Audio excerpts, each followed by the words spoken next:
Hello everyone, welcome back to the channel. यदि आप property में बाइंग या सेलिंग करते हैं तो आपको इनकम टैक्स के रूल्स पता होने चाहिए। बहुत से ऐसे टैक्स पेयर हैं जो कि इनकम टैक्स के रूल्स को साइड में रखकर प्रॉपर्टी की डीलिंग्स करते हैं, ट्रांजैक्शंस करते जाते हैं।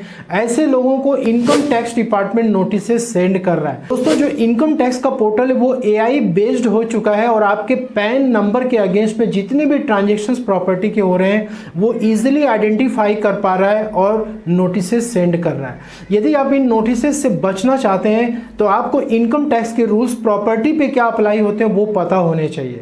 फाइनेंशियल ईयर 24-25 में यदि आपने प्रॉपर्टी बाई या सेल की हुई है तो उस केस में बायर और सेलर दोनों को ही टैक्स का पेमेंट करना पड़ेगा इनकम टैक्स रिटर्न्स फाइल करते समय। तो दोस्तों, बायर को कितना टैक्स देना है, सेलर को कितना टैक्स पे करना है, TDS कि कंप्लायंस क्या है, आप टैक्स कितना बचा सकते हैं, इन सभी बातों को आज के वीडियो में मैं डिस्कस करने वाला हूं और आपको बहुत कुछ यहाँ पे सीखने और समझने को मिलेगा। तो एज यूजुअल जैसे मैं किसी भी टैक्स या TDS को समझाने के लिए मैं एग्जाम्पल का सहारा लेता हूँ, वैसे ही इस कॉन्सेप्ट को भी समझने के लिए हम एक प्रैक्टिकल एग्जाम्पल लेंगे जिससे कि आपको हर एक चीज अच्छे से समझ में आ सके। यहाँ पे दो टाइप की प्रॉपर्टीज को हमने कवर किया हुआ है, ठीक है। एक तो है हाउस प्रॉपर्टी और दूसरा है रूरल एग्रीकल्चरल लैंड। अब हाउस प्रॉपर्टी और रूरल एग्रीकल्चरल लैंड को जो सेल करने वाले व्यक्ति हैं उनका नाम है मिस्टर हरीश और जो बायर है उसका नाम है मिस्टर सुरेश। अब मिस्टर हरीश इस हाउस प्रॉपर्टी को 60 लाख रुपीस में बेचते हैं और रूरल एग्रीकल्चरल लैंड को 15 लाख रुपीस में मिस्टर सुरेश को वो सेल करते हैं। और यहाँ पे दोस्तों जो डेट ऑफ रजिस्ट्री है वो दिसंबर 2024 में है और डेट ऑफ एग्रीमेंट जो है अगस्त 2024 में हुआ। जनरली ऐसा होता है कि कोई प्रॉपर्टी यदि आपको पसंद आती है तो आप एग्रीमेंट करा लेते हैं, कुछ अमाउंट आप एडवांस में पे कर देते हैं और उसकी रजिस्ट्री कुछ महीने बाद होती है। यहाँ पर भी मिस्टर सुरेश का भी कुछ इसी तरीके से था। इन्होंने एग्रीमेंट 3 महीने पहले कर लिया अगस्त में और उन्होंने क्या किया, 5 लाख रुपीस चेक के माध्यम से मिस्टर हरीश को पेमेंट भी कर दिया और इनकी बात जो है डीलिंग डन हो गई और दिसंबर में इसकी रजिस्ट्री प्रॉपर्टी की होती है। तो हाउस प्रॉपर्टी को इन्होंने 40 लाख रुपीस में बाई किया था और रूरल एग्रीकल्चरल लैंड को इन्होंने 10 लाख रुपीस में बाई किया था और ये जो भी इन्होंने प्रॉपर्टी बाई किया था वो 2020 में बाई किया था। तो इनकम टैक्स में TDS का कंप्लायंस हो या फिर टैक्स का पेमेंट हो, प्रॉपर्टी ट्रांजैक्शंस के ऊपर इस बात पर निर्भर करता है कि स्टैम्प ड्यूटी वैल्यू क्या थी।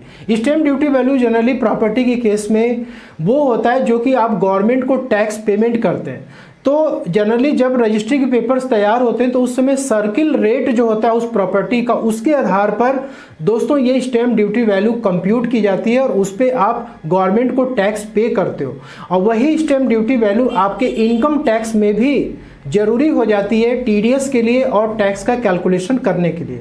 तो यहाँ पे दोस्तों डेट ऑफ रजिस्ट्री यानी जिस डेट को रजिस्ट्री हुई उस दिन स्टैम्प ड्यूटी वैल्यू क्या थी इन दोनों प्रॉपर्टी की और जिस डेट को एग्रीमेंट हुआ था उस डेट को क्या थी स्टैम्प ड्यूटी वैल्यू। दोस्तों, यदि आप चाहें तो ये सेल वैल्यू आप नोट डाउन कर सकते हैं और बाई वैल्यू भी आप नोट डाउन कर सकते हैं। इसकी डेट आप नोट डाउन कर लीजिए, date of registry, date of agreement, जिससे कि आगे की जो स्लाइड्स में मैं आपको बताऊंगा तो वो आपको ईजिली समझ में आ सके।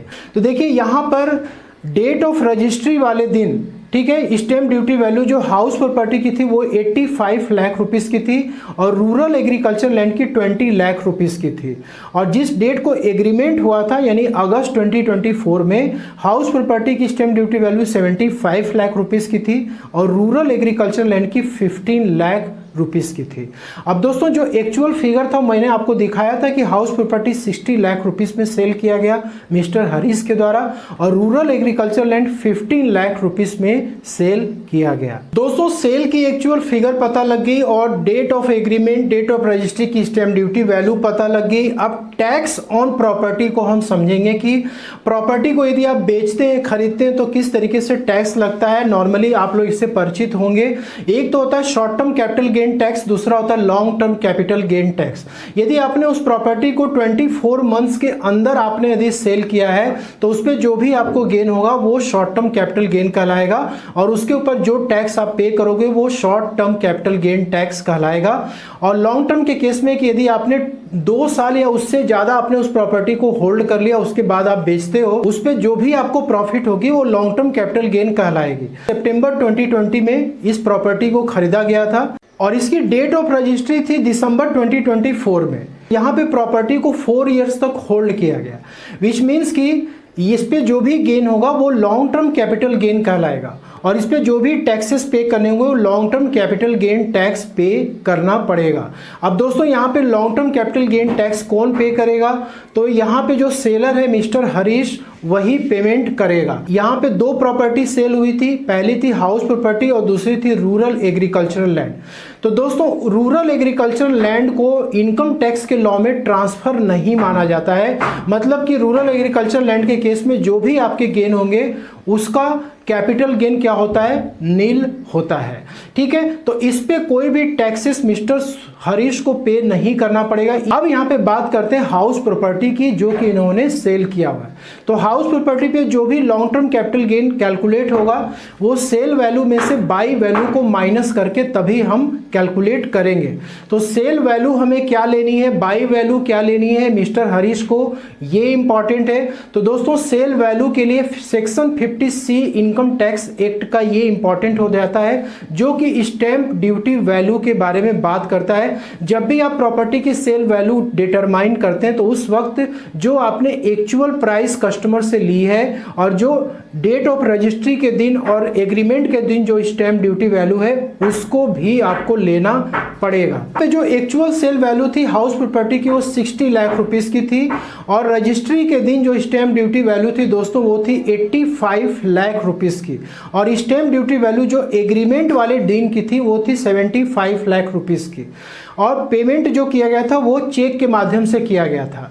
तो देखिए सेक्शन 50C का रूल क्या कहता है कि यदि एग्रीमेंट डेट पर बायर ने चेक के थ्रू या फिर नेफ्ट आरटीजीएस ऑनलाइन मोड में उसने कुछ एडवांस पैसे ट्रांसफर कर दिए हैं तो रजिस्ट्री के डेट पे जो भी कैलकुलेशन होगा वो दोस्तों एग्रीमेंट डेट पे जो स्टैंप ड्यूटी वैल्यू होगी उसके आधार पे किया जाएगा। चलिए अब यहाँ पे हमें स्टैंप ड्यूटी वैल्यू मिल चुकी है 75 लाख रुपीस की और एक्चुअल वैल्यू में 60 लाख रुपीस मिल चुकी है।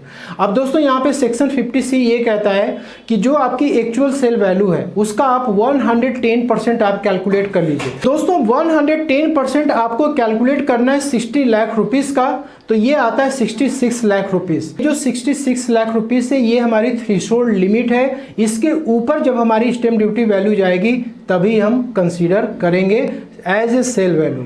तो आप देख सकते हैं कि यहाँ पर ये 75 लाख रुपीस हमारी स्टैंप ड्यूटी वैल्यू आ रही है, तो ये हमारी एक्चुअल सेल वैल्यू होगी हाउस प्रॉपर्टी की। अब यहाँ पे मिस्टर हरीश की टैक्स लायबिलिटी क्या होगी, तो मैंने आपको बताया था कि आपको long term capital gain calculate करना है। फाइनेंशियल 24-25 में गवर्नमेंट ने प्रॉपर्टी के ऊपर जो भी टैक्सेस कैलकुलेट हो उसके रूल को बदल दिया था। तो दोस्तों यहाँ पे 75 लाख सेल वैल्यू होगी और 40 लाख रुपीस आपकी जो कॉस्ट थी, मतलब कि मिस्टर हरीश ने उस प्रॉपर्टी को 40 लाख में बाई किया था 2020 में, तो वो बाई वैल्यू यहाँ पे लेके कैलकुलेट करनी है। तो गवर्नमेंट ने पहला ये ऑप्शन दिया कि आप विदाउट इंडेक्सेशन कैलकुलेट करो, जिसमें कि आप 12.5% के रेट से अपनी कैलकुलेशन आप करोगे और दूसरी कैलकुलेशन उन्होंने ये बोली थी कि 75 लाख रुपीस में से आप क्या करो, इंडेक्स कॉस्ट ऑफ एक्विजिशन को माइनस करो। मतलब 2020 से लेकर के अब तक का जो भी इंडेक्सेशन बेनिफिट है वो आपको लेना है।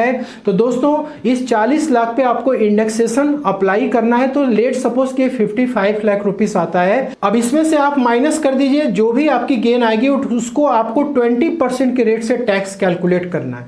तो यहाँ पे मिस्टर हरीश को जब 12.5% का रेट इन्होंने लिया तो 4,37,500 का टैक्स आता है और दोस्तों 20% से लिया तो यहाँ पे 4 लाख का टैक्स आता है। अब दोस्तों गवर्नमेंट ने ये बोला कि इन दोनों में से जो कम अमाउंट है वो आपको टैक्स पे करना है प्रॉपर्टी के लॉन्ग टर्म कैपिटल गेन के ऊपर। ठीक, तो दोस्तों इन दोनों में से जो कम अमाउंट है वो है 4 लाख रुपीस का।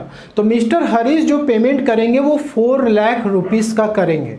और इसको बचाने का भी तरीका है दोस्तों कि यदि मिस्टर हरीश कोई दूसरी हाउस प्रॉपर्टी रेजिडेंशियल प्रॉपर्टी में इन्वेस्टमेंट कर दे, तो कोई फ्लैट है, अपार्टमेंट है, कोई भी प्रॉपर्टी है, तो वो सेक्शन 54 में और सेक्शन 54EC में एग्जेम्पशन क्लेम कर सकते हैं। अब दोस्तों यहाँ पे जो मिस्टर सुरेश बायर है, अब इनके ऊपर टैक्स के क्या कंप्लायंस है ये इंपॉर्टेंट है। अब दोस्तों यहाँ पे सेलर को तो टैक्स पे करना है, बायर को भी टैक्स पे करना है। सबसे पहली कंप्लायंस इनको क्या करनी है, इनको टीडीएस डिडक्ट करना है सेक्शन 194IA में।